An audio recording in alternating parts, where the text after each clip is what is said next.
información más, así que va a exponer enseguida cuando pase a dar los anuncios. Bueno, demos gracias en primer lugar. ¿Cuánto tenemos para agradecer? Seamos agradecidos con nuestro Dios, porque muchas veces pedimos, pero somos poco agradecidos. Y aprendamos a eso, a ser agradecidos con nuestro Dios, porque todo lo que tenemos es gracias a nuestro Dios. Y bueno, después cuando Gabriel exponga... Vamos a estudiar un nombre más, que ir a lo relevante, que es el uso que hace de la Biblia de este nombre. Es aquel que comanda los ejércitos, tanto celestiales, aquel grupo de ángeles que está a la orden de nuestro Dios, pero también lo ha hecho a través de la historia. En el Antiguo Testamento lo podemos ver con el pueblo de Israel, y hoy toma a un grupo comprado a precio de sangre, que es la iglesia, como parte de ese ejército. Y como dijimos, tenemos que tener la idea que este comandante, este general, es el Dios único, todopoderoso y omnipotente, que puede hacer, en palabras simples, todo lo que a Él en su voluntad quiere hacer. Como bien mencionaba Andrés, cuando comenzamos esta serie de los nombres, él dijo algo muy importante a la hora de estudiar este y cualquier nombre. Estudiar los nombres de Dios o conocer de los nombres de Dios es conocer a Dios. Y cuando nosotros como creyentes o como seres humanos conocemos a Dios, conocemos su carácter. Y esto es en beneficio, no para Dios, sino en beneficio para cada uno de nosotros. Cuando yo conozco a Dios, cuando conozco su carácter, no es en beneficio para tener un concepto más, sino que es beneficio para mi vida.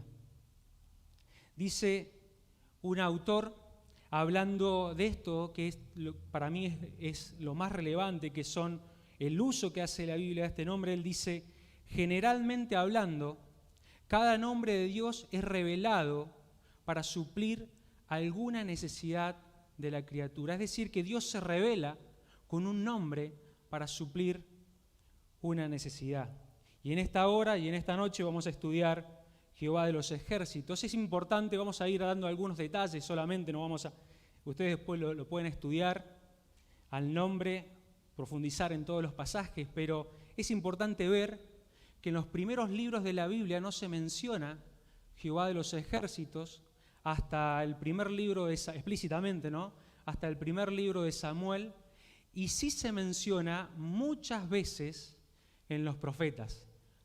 Voy a citar algunos. Casi 80 veces este nombre se aparece en Jeremías, 14 veces en la cortita carta de Ageo, casi 50 veces en Zacarías y 25 veces en Malaquías. Si tuviéramos que solamente tomar estos profetas y considerar el tiempo o lo que estaba pasando en Israel, era un tiempo de desolación, ¿sí? Tanto espiritual, en algunos momentos hasta material y también social. Israel estaba dividido, Israel era prácticamente nada. Dice también una Biblia comentada, dice, este título es distintivo de la deidad en relación con la ayuda y consolación divina ofrecida a Israel en sus tiempos de división y fracaso. Lo voy a leer de nuevo. Teniendo en cuenta que este nombre se menciona muchas veces o principalmente en un tiempo en el cual Israel estaba desolado. Como dijimos, materialmente, socialmente, pero ante todo espiritualmente. Y acá aparece Jehová de los ejércitos, aquel que es todopoderoso y omnipotente, que puede controlar todo. Y dice esta Biblia comentada, este es el título distintivo de la deidad en relación con la ayuda y consolación divina ofrecida a Israel en sus tiempos de división y fracaso. Yo quiero que miremos 3 pasajes para respaldar lo que estamos diciendo. Vamos a tomar Isaías, también es uno de los profetas donde aparece muchas veces. Ahí vamos a leer varios, así que si ustedes quieren pueden leer de la pantalla. Isaías capítulo 8, versículo 11 al 13. Y le voy a pedir si algún hermano me puede traer, aunque sea un vasito de agua, ahí estaba buscando, creo que no lo veo, por favor. Dios llama en ese tiempo de decadencia espiritual, llama a que lo busquen. Isaías capítulo 8, versículo 11 al 13. Porque Jehová me dijo de esta manera, con mano fuerte, y me enseñó que no caminase por el camino de este pueblo, diciendo: no llaméis conspiración a todas las cosas que este pueblo llama conspiración, ni temáis lo que ellos temen, ni tengáis miedo, dice el versículo 13, a Jehová de los ejércitos, a este gran comandante general, omnipotente, soberano, a él hay que tenerle, dice este versículo, a él santificad, sea él vuestro temor y él sea vuestro miedo. También en este contexto de desolación, Ageo capítulo 2, versículo 4. Él anima al pueblo. Hace algunos meses leíamos este versículo. Pues ahora, Zorobabel, esfuérzate, dice Jehová, a un pueblo que intentaba hacer la obra de Dios y tenía mucha opresión. A este pueblo le dice: esfuérzate también, Josué, hijo de Josadac, sumo sacerdote, y cobrad ánimo, pueblo de toda la tierra, dice Jehová, y trabajad. Porque yo estoy con vosotros, dice Jehová de los ejércitos. Y el último versículo de estos tres, Isaías capítulo 31, versículo 4 al 6. Este versículo, mientras ustedes lo buscan, después lo pueden leer, es maravilloso. Porque dice Isaías capítulo 31, versículo 4, porque Jehová me dijo a mí de esta manera: como el león y el cachorro de león ruge sobre la presa, y así se reúnen cuadrilla de pastores contra él, no lo espantarán sus voces. Gracias, Eric. No lo espantarán sus voces, ni se acobardará por el tropel de ellos. Así Jehová de los ejércitos descenderá a pelear sobre el monte de Sión y sobre su collado. Como las aves que vuelan, así amparará Jehová de los ejércitos a Jerusalén, amparando, librando, preservando y salvando. Volved a aquel contra quien se rebelaron profundamente los hijos de Israel. Vemos que constantemente ese Dios, el único, que como dijimos, omnipotente, que podía hacer todo, invitaba a su pueblo a que lo viera, a que confiara en Él, a que aún a pesar de que era un pueblo que había pecado, que había caído, aún así Él se ofrecía y Él les decía: si ustedes se arrepienten, yo los voy a amparar. Salmo 34, versículos 7 y 9. Perdón, del 7 al 9.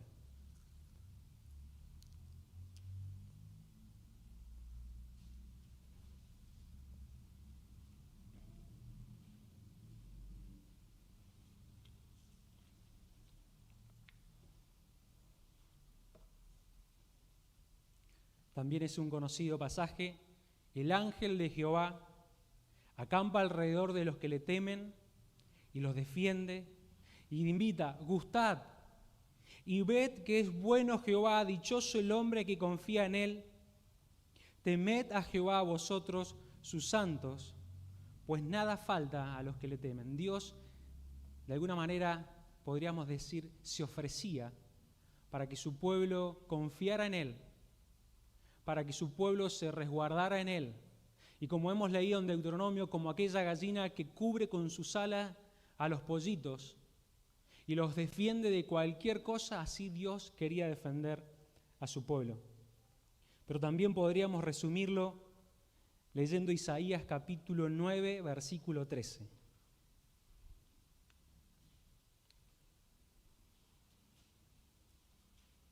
Y este es el resumen de lo que venimos diciendo. Pero el pueblo no se convirtió al que lo castigaba. Y dice la última parte del versículo, ni buscó a Jehová de los ejércitos. En esta noche me gustaría compartir, y vamos a leer algunos otros versículos, más que nada un concepto. Tiene que ser mi oración en primer lugar, para mi vida, pero cada uno de nosotros, de forma individual, no colectiva, de forma individual en esta noche tiene que ser nuestra oración de ver a Jehová de los ejércitos. De ver a Jehová de los ejércitos. Y ustedes me pueden decir, sí, yo conozco, yo soy cristiano, pero como vamos a ver, muchas veces no le vemos como tal. Vamos ahí a ver algunos pasajes. Pero vuelvo a recalcar que en esta noche cada uno de nosotros, más allá de un concepto, y como dije, es extraordinario, es muchas veces cuando uno tiene que dejar afuera algunos versículos por una cuestión de tiempo, es maravilloso considerar, y ustedes lo pueden estudiar, pero más allá del concepto, que en esta noche podamos llevar y que sea nuestro anhelo conocerle a Dios como Jehová de los ejércitos. Yo quiero que miremos una historia muy conocida. En el primer libro de Samuel es una de las pocas veces que aparece, aparte de los profetas, en esta historia conocida en el capítulo 17. Primera de Samuel, o primer libro de Samuel, capítulo 17.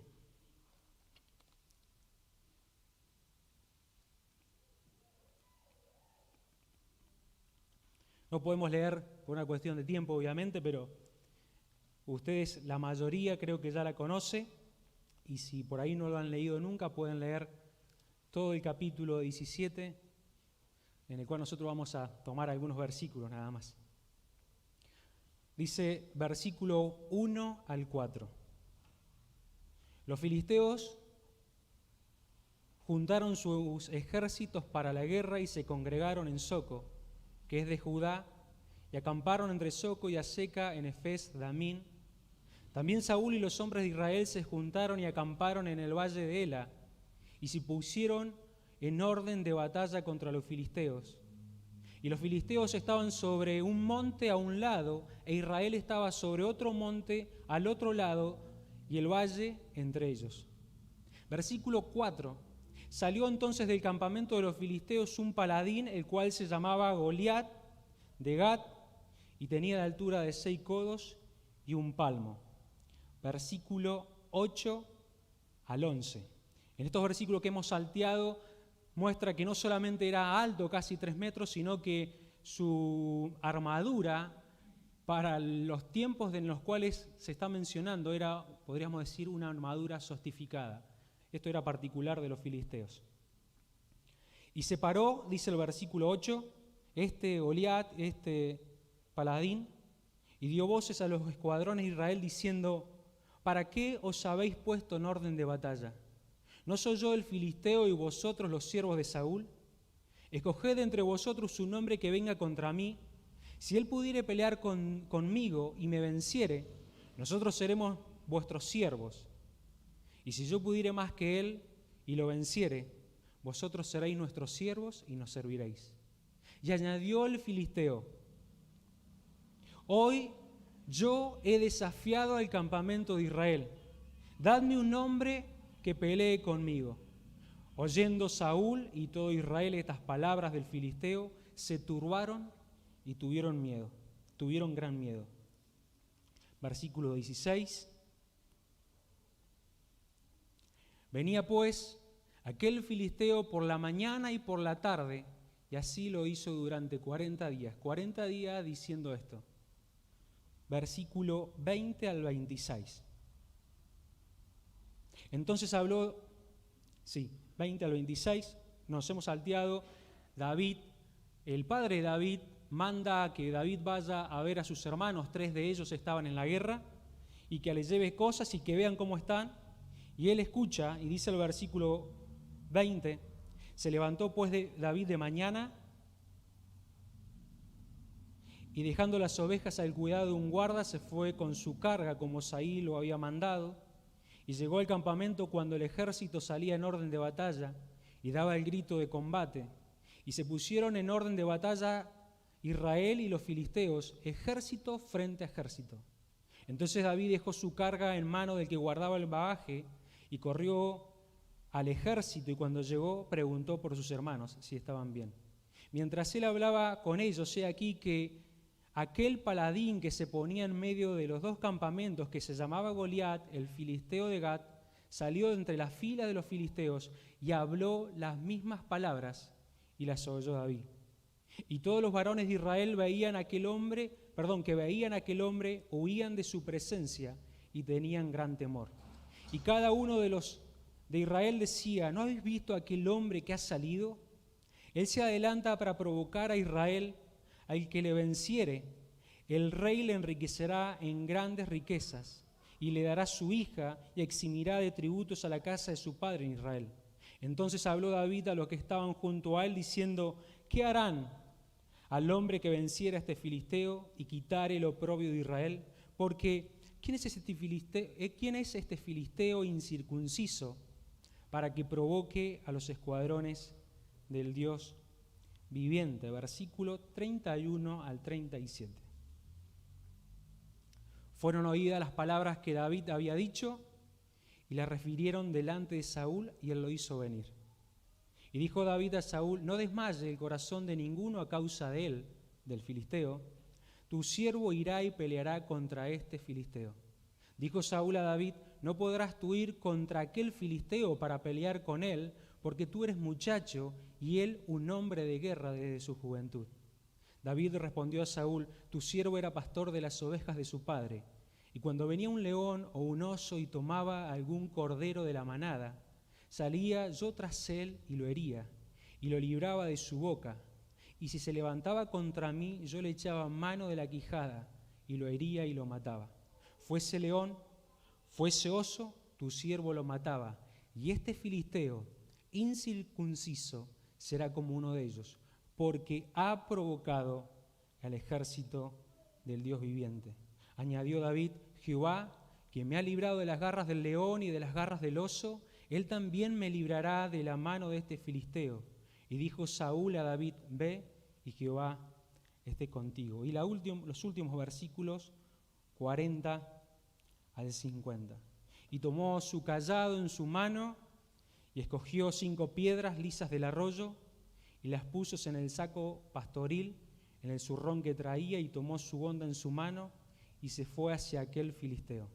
Y el filisteo venía andando y acercándose a David, y su escudero delante de él.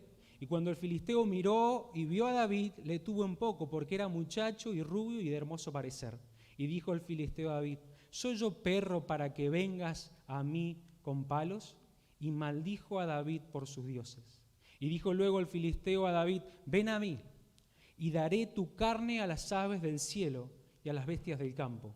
Entonces dijo David al filisteo: tú vienes a mí con espada y lanza y jabalina, mas yo vengo a ti en el nombre de Jehová de los ejércitos, el Dios de los escuadrones de Israel, a quien tú has provocado.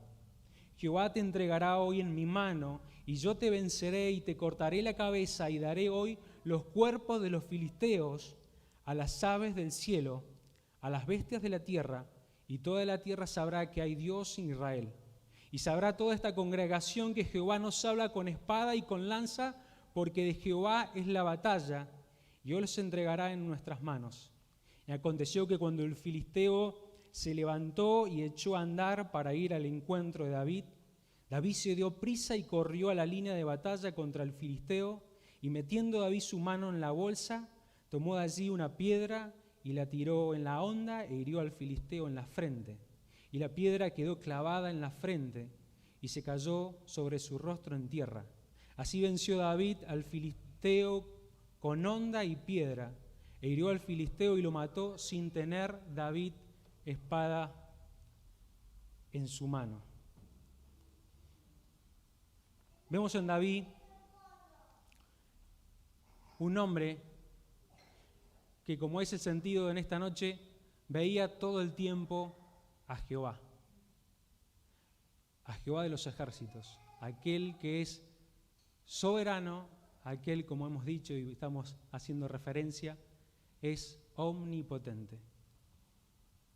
Quiero mencionar algunas cosas de este pasaje, solamente. Lo primero que quiero mencionar es lo que veía el pueblo de Israel.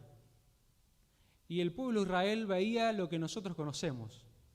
Veía un hombre que medía prácticamente 3 metros, que tenía una armadura hasta, podríamos decir, secretarios para que le ayudaran a pelear. Y si nosotros empezamos a ver, ¿no?, y cómo los filisteos manejaban el hierro, el bronce, podemos ver que, como dije en un principio, su armadura seguramente era muy sofisticada. No tanto su altura, sino su armadura era ideal para pelear. Y cuando los israelitas veían y lo venían viendo 40 días a este hombre, dice el pasaje que tenían miedo. Dice el versículo 11, oyendo Saúl y todo Israel estas palabras del filisteo, se turbaron y tuvieron gran miedo. En el versículo 24 dice, y todos los varones de Israel que veían a aquel hombre huían de su presencia y tenían gran temor. Y con mucha razón. ¿Cómo no iban a tener temor si ellos estaban viendo a un hombre como este?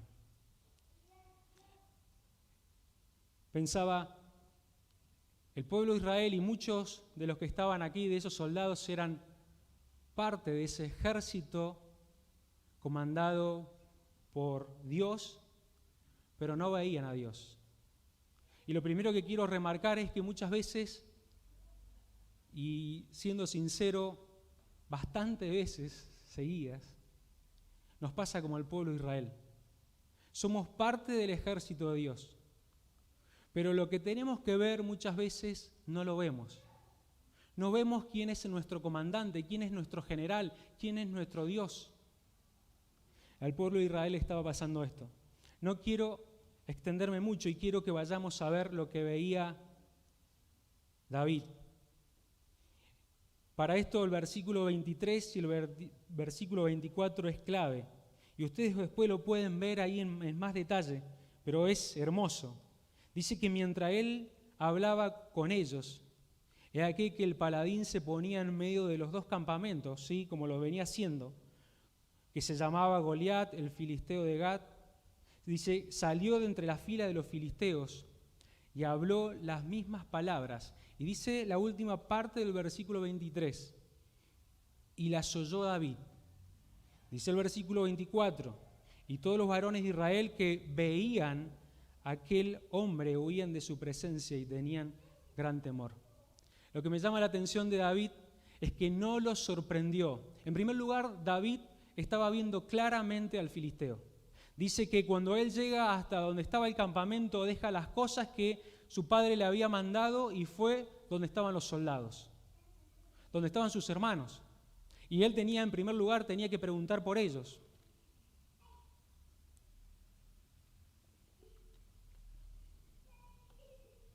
Pero David no se impresiona mirando al filisteo. Y me encanta lo que dice Samuel escribiendo en la última parte. Y las oyó David. ¿Qué oyó? Las palabras que decía el filisteo. Lo que le impresionó a David no era la altura del filisteo, sino lo que él decía. Y que blasfemaba contra el nombre de Dios. Eso lo provocaba a David. Eso lo impresionaba. Lo que lo impresionaba, yo puse a David, fue lo que escuchó. Un incircunciso que provocaba al ejército del Dios viviente. Eso lo provocaba, eso lo irritaba a David. Cuando aquellos hombres veían a Goliat, podríamos decir, un hombre, un gigante, David veía un incircunciso que blasfemaba contra Dios. Eso es lo primero que me llama la atención en cuanto a la visión que David tenía de Dios y de la situación.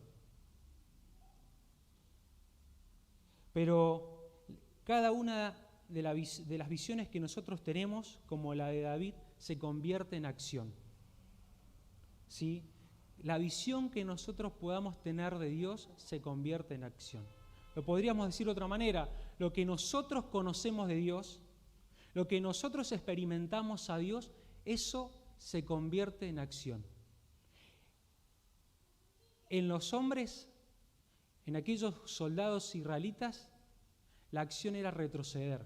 Dice que ellos temían y se alejaban del gigante.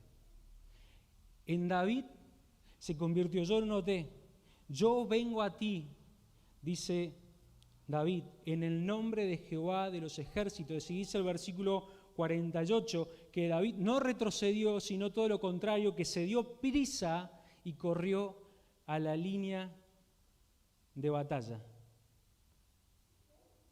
Remarcamos de nuevo, hermanos, el concepto que yo pueda tener, por eso es más importante, más allá de concepto, es lo que yo pueda ver en Dios, es cómo voy a actuar. Muchas veces actuamos como los israelitas porque nuestra mente o nuestra visión es muy corta. ¿Saben que otra de las cosas que me llama también la atención de este pasaje, ya para ir cerrando la idea, es lo que dijo Goliat y lo que dijo David? Goliat dijo, yo voy a dar tu carne a las aves del cielo y a las bestias del campo. ¿Qué le dijo David a Goliat? Un poco más allá de lo mismo. Él le dijo, está bien, pero más allá de lo mismo. Él le dijo, daré hoy los cuerpos de los filisteos a las aves del cielo y a las bestias del campo. En resumen, no solamente te voy a matar a vos, sino a todo aquel filisteo que venga a la batalla, a todo aquel que haya blasfemado por el nombre de Dios de los ejércitos, a todos. Me llama mucho la atención esto. Bueno, es que esta es la visión que tenía este hombre. Hasta ahora podríamos pensar que este concepto o esta idea que cada uno de nosotros tenemos que tener de Dios se da en un marco de guerra, en un marco de espadas, en un marco de muerte, de sangre. Pero otra referencia que se hace mención, y es la primera vez que se hace que una persona cita este nombre, es en el primer capítulo de este libro. Y no es en un contexto de guerra, no es en un contexto donde corría sangre, es en el contexto de una oración. Y la hace Ana. Miren el versículo 11 del capítulo 1 de Samuel.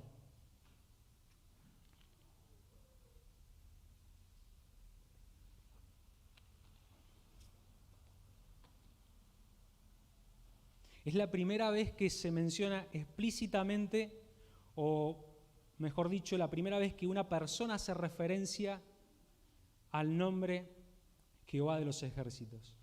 Y ella comienza su oración de esta manera: Jehová de los ejércitos, si te dignares a mirar la aflicción de tu sierva, y te acordares de mí y no te olvidares de tu sierva, sino que dieres a tu sierva un hijo varón, yo lo dedicaré a Jehová. Y sigue ahí toda la oración.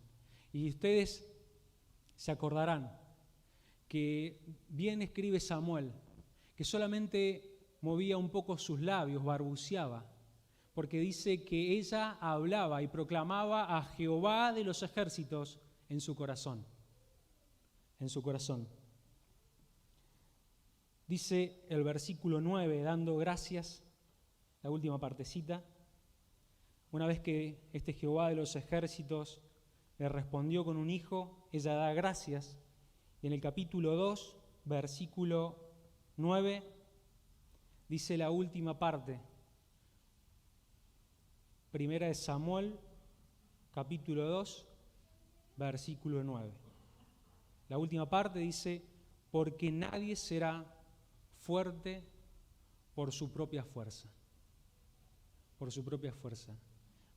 Siempre me ha llamado mucho la atención este versículo o este nombre en particular, porque comienza con una mujer que en su agonía, no lo vamos a leer, pero en su aflicción, en el dolor de su alma, clama al Dios o a Jehová de los ejércitos. Aquel que controla todas las cosas, aquel que es soberano, aquel que es omnipotente, y en su soberanía Él determinó, como vemos en el capítulo 2, darle un hijo a él, a Ana, y escuchar su oración. Es maravilloso cuando cada uno de nosotros tiene la visión correcta, más allá de cualquier concepto que podamos tener de Dios, la visión correcta de ese conocimiento de experiencia del Dios de los ejércitos. Pero tenemos que reconocer y tenemos que ser sinceros cada uno de nosotros, más allá de lo que podamos decir, lo que podamos cantar, que no siempre es así. Que no siempre es así. Que muchas veces por nuestra debilidad miramos al gigante en vez del comandante de los ejércitos. Y esto es así. Y esto tal vez no produce la muerte física, pero sí, como en el caso de Ana, una aflicción en el corazón, una amargura. Pero miren, tenemos que ser sinceros, y esto es la experiencia muchas veces de los cristianos. Fue de David, leamos los Salmos. David muchas veces sufrió estos momentos. Lo que no tenemos que sufrir o lo que no tenemos que hacer es hacer esto patente en nuestra vida y clamarle a Él. Ahora la pregunta sería, para terminar, bueno, ¿cómo hago?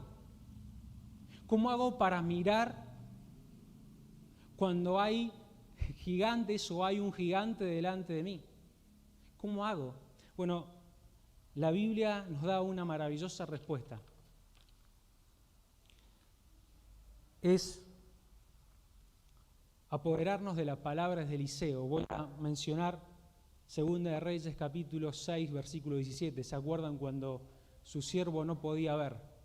Y sí podía ver a los enemigos, y la verdad que eran, en primer lugar, bastante fuertes y bastante en números. Y él veía que se le veía a la noche. Y Eliseo ora. No trata de convencer a su siervo. No trata de persuadirlo, sino que ora a Dios. Y él dice, y podremos hacer de esta oración para terminar: te ruego, oh Jehová, que abras, y cada uno de nosotros pueda decir, mi o mis ojos, para que vea. ¿Para que veamos qué? A este Dios, al único Dios soberano, omnipotente, que puede hacer todas las cosas. Que podamos orarle a Él. En primer lugar, reconociendo nuestra debilidad. Que podamos orarle a Él